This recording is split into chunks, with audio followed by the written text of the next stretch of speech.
Welcome to Positive Recovery MD. If you're listening, chances are you want to create happiness around you and thrive in your life. We're glad you're here and you've come to the right place.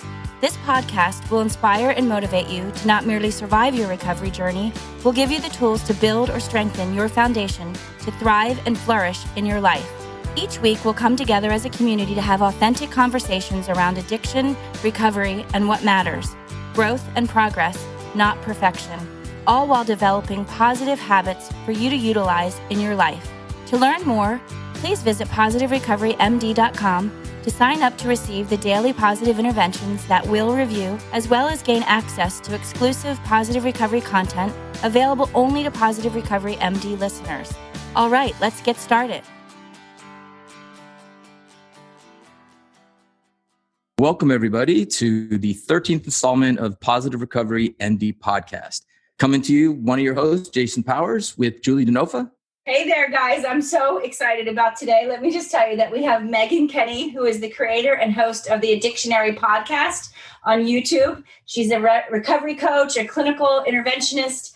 She does heart-centering meditation. She is working on her higher level education, just switching from a PsyD to a PhD. I can't wait to hear about that. And I have to tell you, I feel like my energy has gone up by about 35 points just from being in the same Zoom room with Maegan. I know she's got her Dunkin' Donuts iced coffee locked and loaded, but it's not just that. The reason why is listening to her podcasts just the whole time, which often happens to me, but I was just beaming the whole time, just smiling about just the easy flow that she has with her guests and all that she brings to the recovery community. So I'd love for Maegan to share with us a little bit about how Addictionary podcast got started, how that worked out with her and her dad when they were doing it together, and what that looks like now for her today.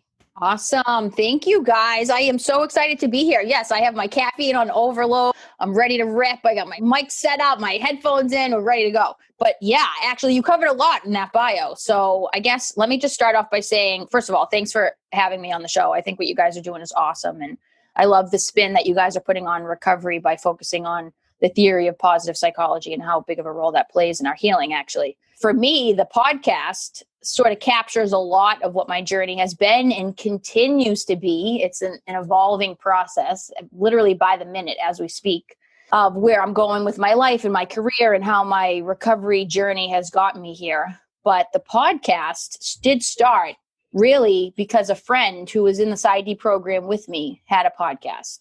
And for those who don't know anything about the Dopey podcast, you guys must be living under a rock. No offense. This is like one of the biggest recovery podcasts and drug and addiction podcasts out there. And sadly, the way that podcast ended up taking a turn was my friend Chris, who was a co-host, ended up passing away of a fentanyl overdose a couple years ago. But he really played an instrumental role in inspiring me to figure out how to find my voice and then create this platform in order to be able to share it with people. Because my recovery has been a little, I guess you could say, unconventional maybe, or non-traditional. I didn't follow the typical route. And so in the work that I do now, so much of what I've done in order to build the podcast and the message that I'm trying to send on it and the mission that I'm on in life to just create a path of healing for folks when they feel like they have no other place to turn, and feeling inspired to discover new ways to learn about themselves and then how to press forward through that has really come out of the podcast. And so much of it came from Chris's support and guiding me to this and saying, yeah, Meg, I think this is a good idea. I think you should do this podcast. And I'm like, really? So you do a podcast? So I just turn a mic on and people are actually going to listen to what I have to say? Cause I think I kind of have a lot to say and I'd like to share that. And he was instrumental in getting that started. And what better partner to start it with than my dad, who's also in recovery and my best friend. And so much of our healing has happened together to repair that relationship. And what a cool way to sort of bring that to people. And absolutely is. And for those of you that don't know, the Addictionary is her podcast, and there's a lot of episodes, and there's a lot of great banter, not just with her and her father, but all her guests. I really like the laid back style that you guys use. You had told us before we started taping that you're switching over from a PsyD to a PhD. And so on the surface, it seems like, okay, so that has a lot more scientific rigor. But for those of you who are familiar with her podcast or start listening, you're unconventional to say the least, and on the edge and controversial. I'm going to put a pin in that but there's so much synergy between us because basically our mission is to experience the joy of helping others flourish in recovery, at work, in life. And, I read a lot of the descriptions of your podcast, and that you go back into that a lot. Like, how are you thriving? You're not just sober, and you did do it a different way. So kind of speak on why you're making the switch. Sure. And I do want to hear about your cannabis study. Sure. So there's a lot there.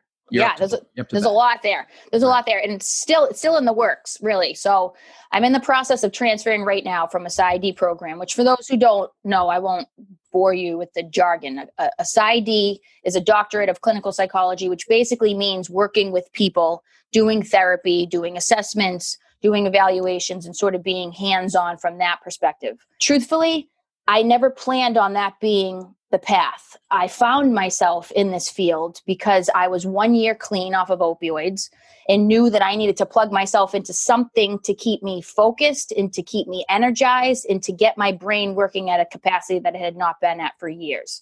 So I enrolled in a master's program of clinical counseling, which actually started the first year as a master's in forensic psychology. So I thought I was just using my own process of how I achieved a successful, quote unquote, addiction, step into that perspective that we have in order to keep that lifestyle going. I thought I was just going to use that and the knowledge that I had about what makes people tick and apply that to the people that I was working with.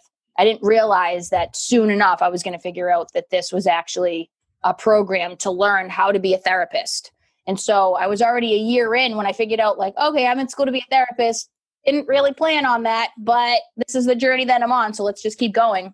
And then when I finished that program, I sort of realized that I wasn't done learning. You said you got into a PsyD program because you knew you had to like kind of engage yourself and find stuff to keep your mind busy. So few people just dive right into a PsyD program. So like that in and of itself tells a lot about who you are, Maegan. Yeah. Like people decide to like maybe take one or two courses from the local community college, but no, you just went all in.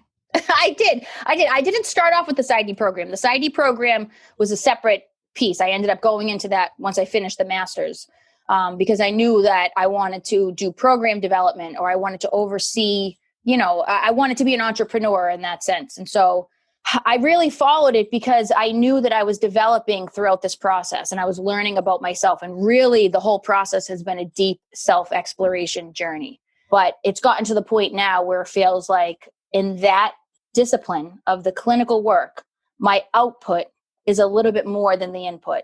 And so I'm finding myself getting a little burnt out, and I'm finding myself in a position where I don't see all of the ways in which I can bring something in order to help somebody taking shape with this degree. And so over the last few years, I've gotten more specialized in my work with my meditation teacher who teaches heart-centering meditation. It's been an absolute game changer for me in order to see the ways in which I play a role in the things that I would once have viewed as happening to me. And now I see it as I play a role in the things that take shape around me. And so because of that, I've been doing all of this extra work on the podcast with the two series that I have as part of the podcast. One is called Altered States, in which I talk with folks that experience non-ordinary states of consciousness, either induced by psychedelics and plant medicines as a modality of healing, or just through their own experiences absent of substances.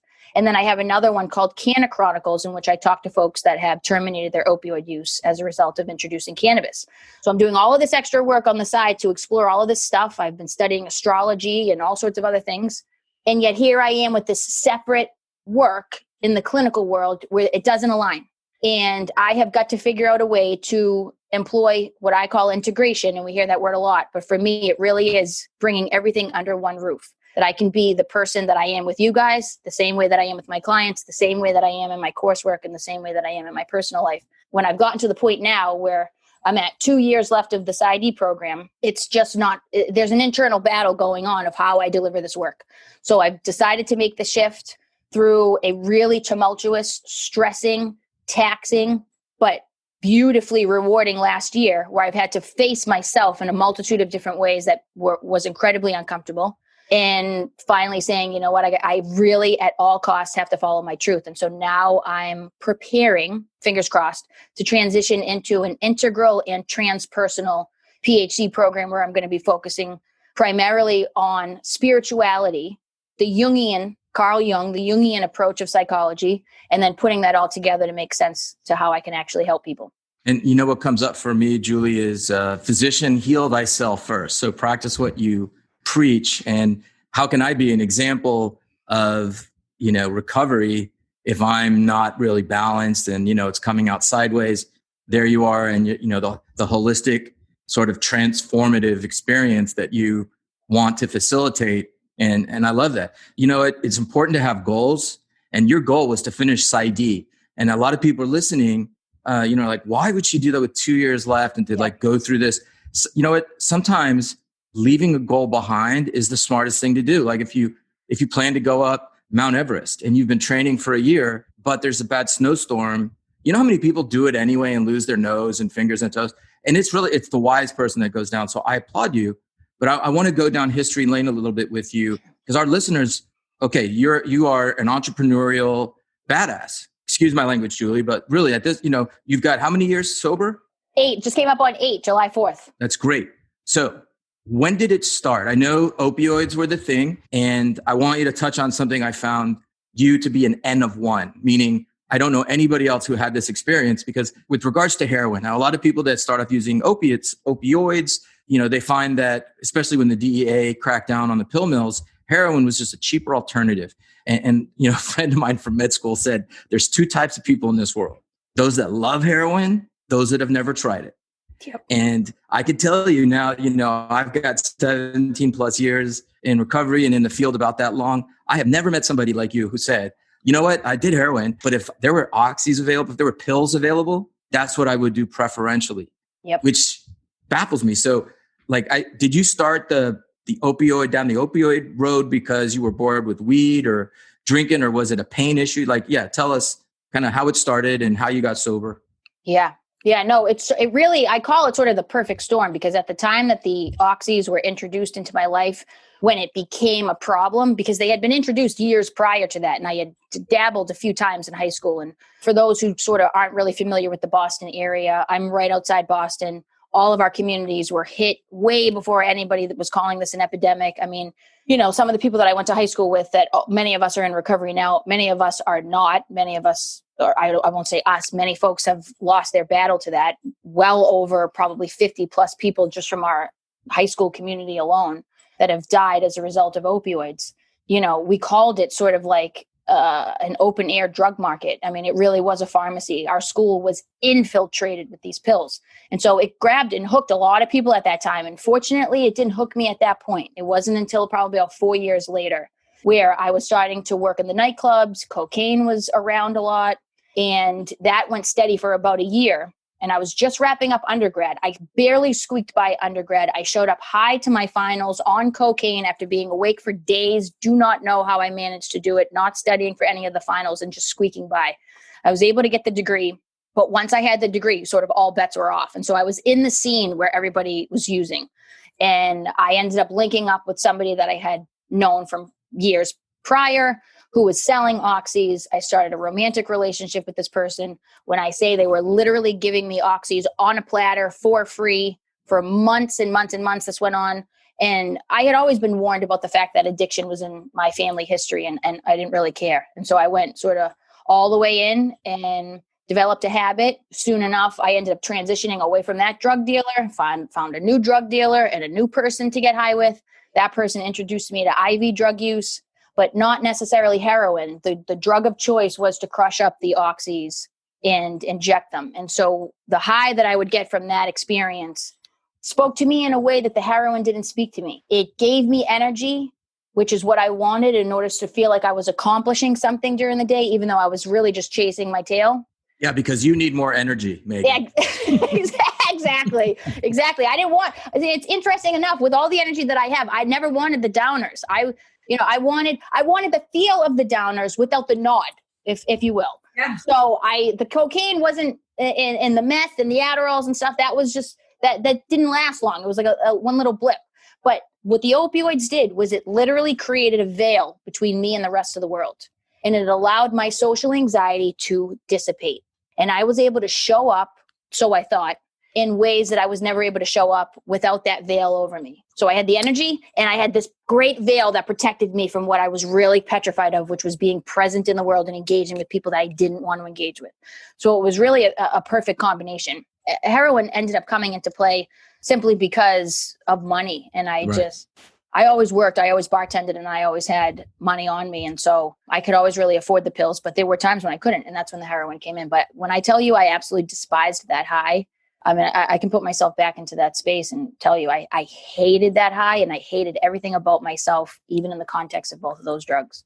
Yeah. Not only are drugs of abuse from different classes different, right? Somebody can have a really dysfunctional relationship with alcohol, say, but not X, Y, or Z. But you're a great example of not all opioids are opioids. I mean, include opiates in there. Not that most people even know what the difference is, but right. Like there is a difference. It's not like heroin and oxys are interchangeable. So that's really interesting. Yeah, and big time. What I really loved about your story is you just were in so much pain because you were out of integrity with yourself. On your podcast, you talk about not recognizing the person you are, really not wanting to go down. And that was about your integrity. And I can share that I stayed numb because I hated who I was. Yeah. Like reflected in the eyes of people around me. Couldn't stand it. And you kind of got off the ship way before me, man. I needed a full-blown intervention, big time, Yeah, tell our viewers a little bit about how you were out of integrity and kind of what that epiphany was like, and then what did you do to stay sober? Yeah. I mean, I was always the kid who was on the National Honor Society. I rode horses competitively and I prided myself on being good at what I did when I committed my time to it. I was an all-star softball fast pitcher. I brought my team to championships. We went to pitchers duels. I mean, this is like the energy that you see now in me has to get funneled into something. And so I funneled that into areas of excellence for myself. And that's where I found my value. But that's also sort of an external way and sort of an external thing to sort of hang your hat on. And what I wasn't doing, because I was still too spiritually, psychically, and emotionally immature to figure this out at that time, was really take care of myself from the inside out and find value within, as opposed to hanging it onto something else. And so, yeah, all of that was great for a while. But when, excuse my language, when shit hit the fan, I had nothing to sort of fall back on. And all of the dreams that I had about going to Harvard and being a businesswoman and working for myself and creating something great was lost during the active addiction. And so I actually used the needle truly as a way to punish myself. And the self-hatred that I had actually manifested in that way. And so that was a very toxic relationship with that needle. And you hear a lot of people talk about that have had that experience of that relationship. Sorry to interrupt, but people that don't have addiction, I think a lot of them are under the misconception that when we're using, that there is a lot of pleasure and no, it's pain, and it's an act of it's really a self-hatred act. You're dead on, but the pain that you live under when addiction's active is like baffling. I'm pretty sure my friends who are normies just can't imagine that we would intentionally do that to ourselves. Yep. Right. Well, I think that's where a lot of the resentment and the stigma builds from too, is because I think a lot of people look at us like, oh yeah, they get to just check out and they're just high all the time. Meanwhile, we're back here having to deal with life. And it's like, we just have a different way of funneling the pain that just looks a little bit different from yours. And yeah, there's some euphoria mixed in here, but probably not a whole lot more than the people that are gravitating towards coffee and chocolate and sugar and sex and relationships and all sorts of gambling, all sorts of other ways that comes out.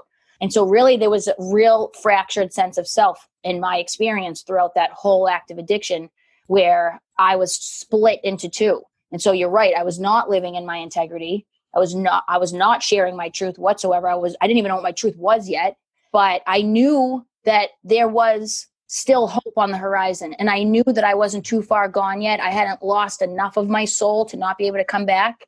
And so I had finally just gotten to the point, somebody had practically died in my front seat. They had turned blue and purple. Miraculously, when I pulled up to the front doors of the emergency room, they woke up. And although I didn't get clean on that day and in that moment, that was a major, major turning point to wake me up and say, are you willing to die over this? And if the answer is no, then you better do something different.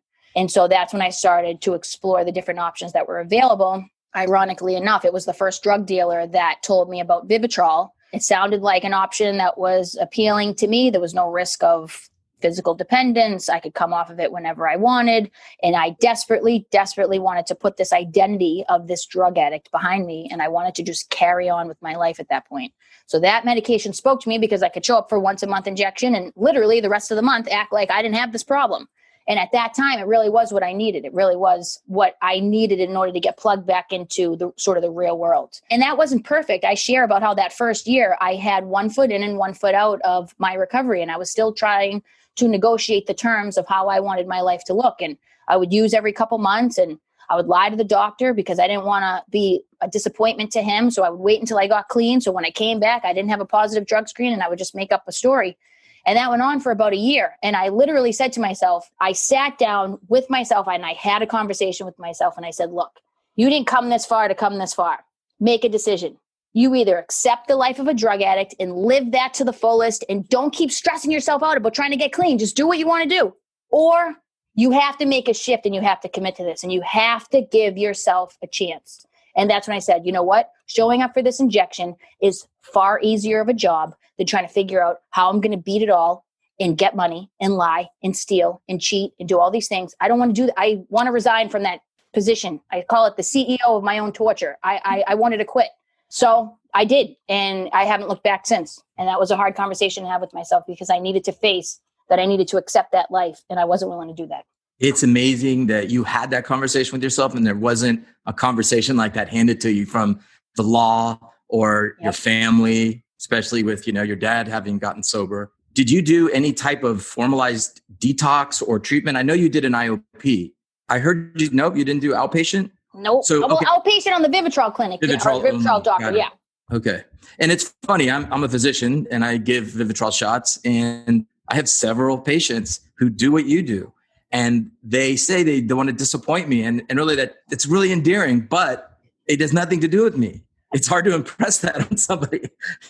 It's like, I totally care for you, but that doesn't, it's not like I'm disappointed. Like I'm sober, I want you to be sober, but I also I'm not in this to fire you or catch you. I'm your advocate, anyway. That's where that codependency comes in though, of taking responsibility for someone else's emotions that actually don't even exist. Right, and I think Maegan's been just such a huge advocate in the recovery community. And I like how on one of your podcasts, you said that you don't force your vision of healing onto others and that it's really important to tend to your own wounds. So, take me through that. You did the Vivitrol, you started working on yourself. When did you actually how did you find most of the work to come for you? Good question. To also, Jason, to go back to your quick question, I detoxed myself in my house for a week. I medicated myself, dosed myself with some clonidine and baclofen, and there's a 5 medication combo that I swear by works perfectly for comfort meds. And I was living with my parents. I gave them my keys. I gave them my credit card, my debit card. And I said, under no circumstances are you guys to give this to me. I don't care how much I scream or beg. Do not give this to me under any circumstances. And they listened and I didn't push the boundaries and I ate it. And I woke up soaking wet and I took 3 showers every night because the detox was horrible. And then I got to the Vivitrol shot. So then what I did was it wasn't mandated at the time to be in therapy when you were receiving the Vivitrol shot. I think a lot of the insurance plans have probably changed. But I was willing to sit down with a therapist every week and just talk some stuff out. And this was just talk therapy. This wasn't trauma work. This wasn't deep introspective stuff. But it allowed me the space to just be able to say some stuff that, I hadn't been talking about to anybody. And then I finally sort of maxed out. I think it was 2 or 3 years that I saw that therapist. And I felt like I had maxed out. We had ended our relationship as provider and patient. And even at that time, I wasn't 100% truthful with her because she was like, do you think you're good? Do you really think you need to keep coming? And I'm like, no, I think I'm good. Meanwhile, I'm saying to myself, I don't have the heart to tell her that I actually just need somebody to do a little bit more work with me on a few different things. Mm-hmm. And so I ended up terminating with her and then picked right back up with another therapist, which was an absolute godsend because she's still my therapist and we've been working together for probably about 3 years now. And she's the one that's taught me this heart-centering meditation. And as soon as I was introduced to the Carl Jung perspective of psychology and the fact that everything that's happening around me is just a reflection of me, And that the challenges that I face in relationships with other people, or the ways in which I get triggered by other people, are just opportunities for me to take another look at myself and figure out how to sit with that and how to work through that.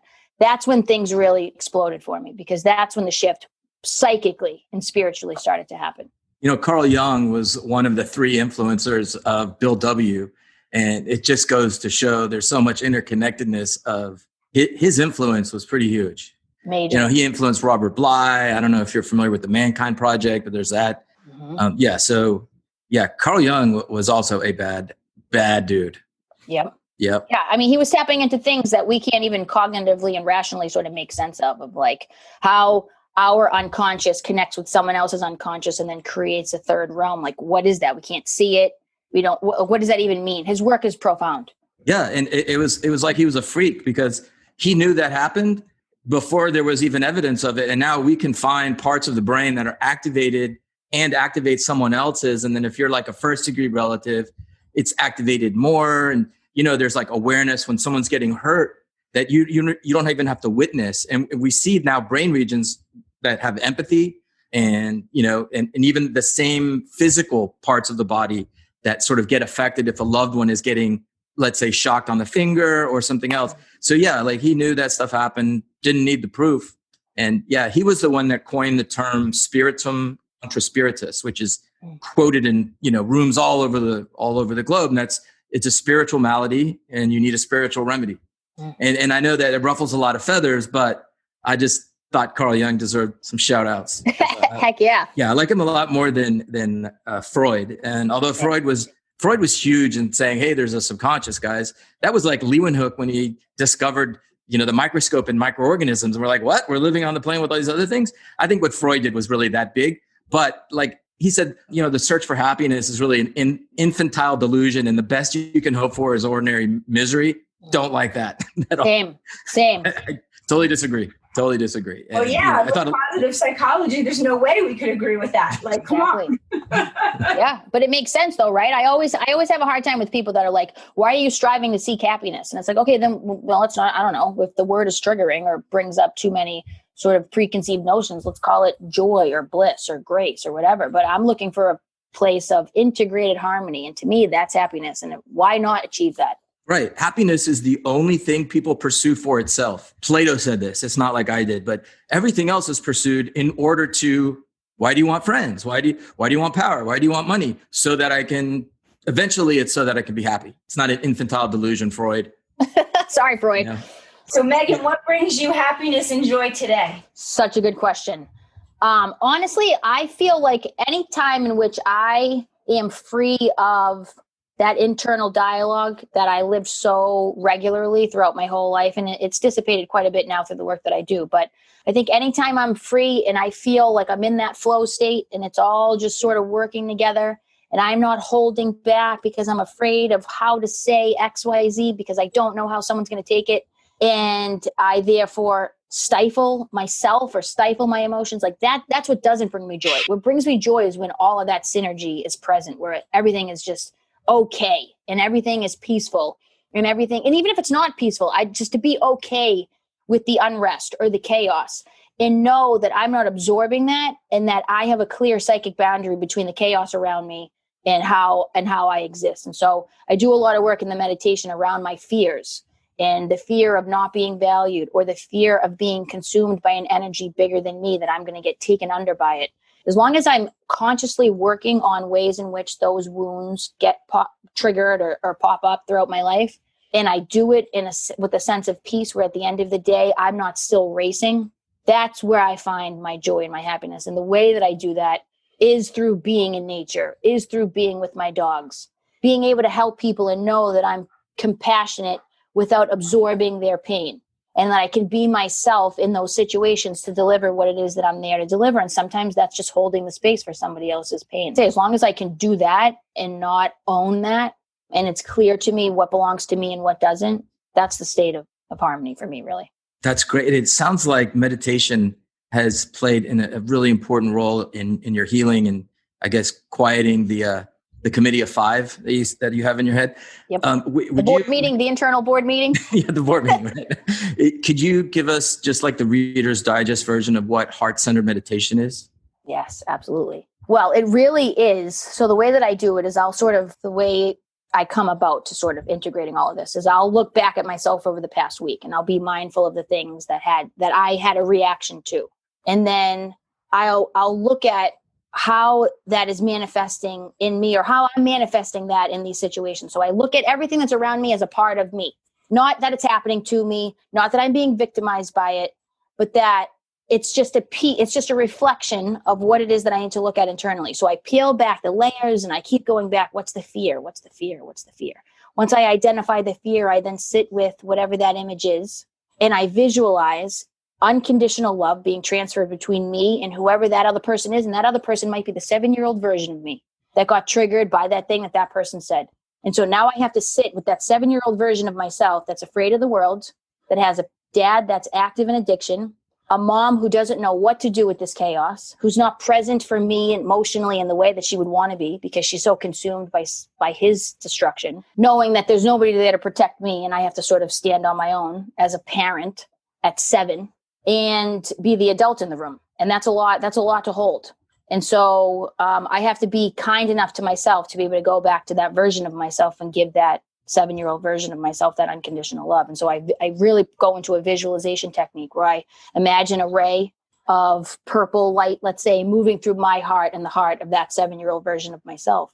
And I sit there long enough until that pain inside dissipates. And maybe I'll cry, maybe I'll sit with not a whole lot of feeling, but then I feel like at that point, the wound has at least been partially healed because I've allowed myself the space in order to give myself the compassion and the love that I need in order to be able to move forward. Because let's face it, I think a lot of times we judge ourselves more harshly than anybody ever could. I think we're our own harshest critics. And for me, I set the bar pretty high for myself and the people around me. So that's one of my shadows is I'm critical. Because I do have high standards, but I'm also human at the end of the day too. And I have to give myself a break every once in a while too. And realize that I'm just doing my best just out here, just like everyone else is just trying to do their best. And so it's really a way to take that mindfulness practice. It's much less of a cognitive style of meditation and much more of a healing the inner child style of meditation. And then, I do that as a way to what we call surrender the ego. So my ego isn't constantly getting defended against, or I'm not constantly projecting my wounds out to everybody else. And I can really take a bird's eye view, that observer point of view, and say, how is my ego doing a dance with that person's unconscious right now? How can we look at this whole map like it's a dream, look at all of the symbolic representation in this one situation, observe the pattern, and then try to get that ego to surrender and move through it. So it's complex. A lot of people ask me, like, how do you actually do it? It's sort of hard to teach as well. And so, yeah, it's put it this way. It's a technique that my therapist has developed that based on her studies of Jung and then her work in meditation, she sort of combined this technique. So how often do you do it? It sounds like once a week. It sounds like you had like a week reflection, or do you do it more often? It's a good question. So I think a lot of times when people think meditation, they think like, okay, I need to meditate an hour every day and I need to sit down multiple times a week and have the structure. Sometimes I do that, but I'll be honest with you, a lot of times it's literally what we call dropping into the heart center, imagining my energy coming from up here, going down an elevator, a floor in the elevator, if you will. Sometimes my tone of voice will shift. And a lot of times I'll do this right before, I did it right before we signed on. I'll do it before I give a speech. I don't go into the wounded part of myself. When I prep for something where I'm going to speak, let's say I need to accept the fact that I have a position of power here that for many years I rejected, which caused a lot of anxiety. But instead I step into my power, accept it, and then move forward without doing my best, without an ego.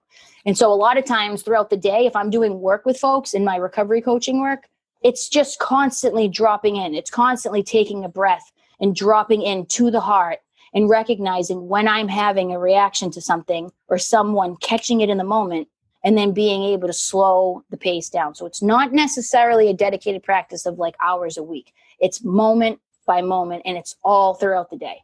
That's great. I practice mindfulness meditation, the John Kabat Zen version. And also, I don't know the name of it, but the way you described the mindfulness heart meditation, it's like His Holiness Dalai Lama practices this type of, unconditional love for everybody and removal of suffering to all sentient beings. And, I've done it enough to where I have like what I call an anchor either in my breath or in that type of may all sentient beings be free from suffering and the root of suffering. And, part of our mission here in this podcast is to help people flourish, to give people, practical ways to improve their well-being and to give people hope. And Maegan, I do think you are a prime example of somebody that took matters in their own hand, went a different route, and is really thriving. So, thank you for sharing. Thanks for being present. Thanks for being who you are. Thanks for letting me have the space to share it. Really, it means a lot. And I always say members of the Vibe Tribe. So I'm happy to add 2 more members of the Vibe Tribe here. You guys are doing great stuff. That is so cool. So speaking of Vibe Tribe, we're looking at today's PI, which was for day 13. And it was that we would focus on one thing that you usually take for granted and mindfully approach it from an attitude of gratitude. And the idea was that we were going to journal about new insights gained from applying the day to appreciating that one thing. So I don't know if you had a chance to do that, Maegan, but if so, would you mind sharing what your experience was like with us? Sure, yeah.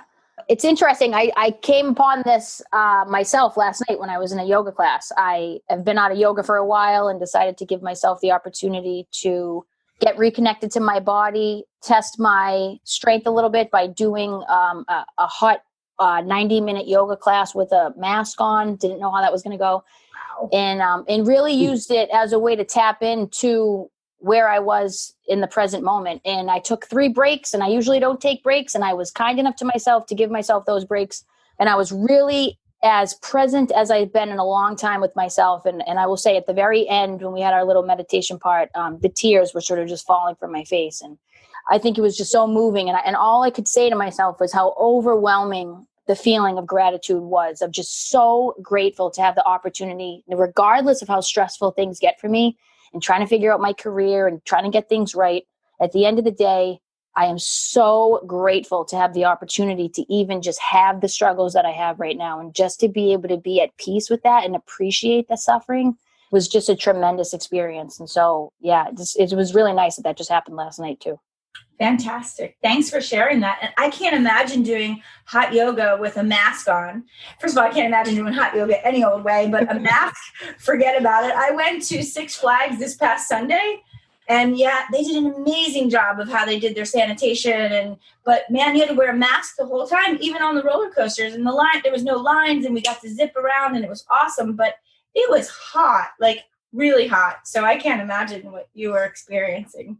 Dr. Powers, tell me something that you usually take for granted that you were kind of focusing on appreciating.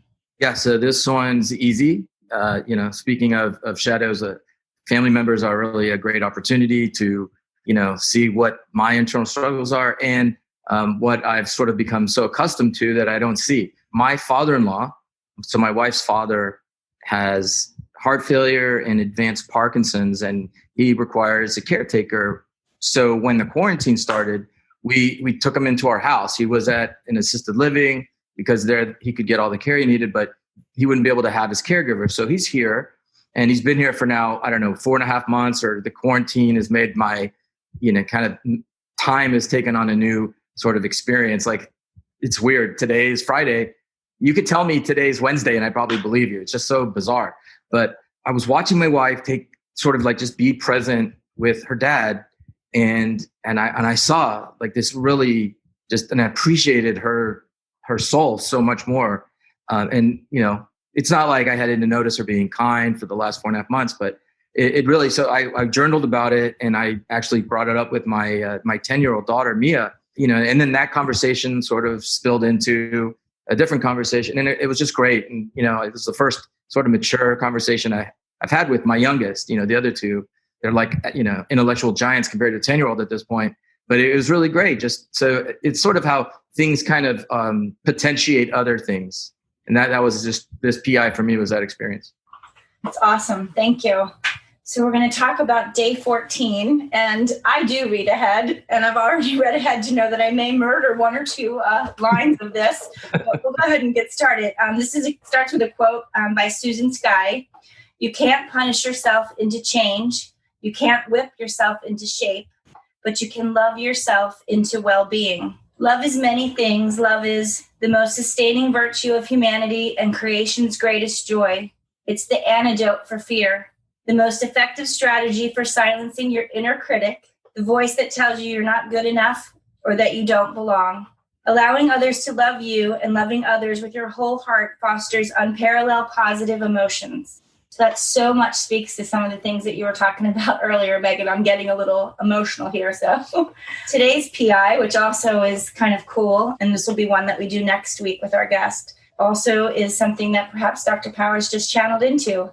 May all beings and I be free of suffering and the root of suffering. May all beings and I be happy, safe, and peaceful. May all beings and I be free of suffering and the root of suffering. May all beings and I be happy, safe, and peaceful. So in your mind, we're going to ask for next week that we practice that mantra.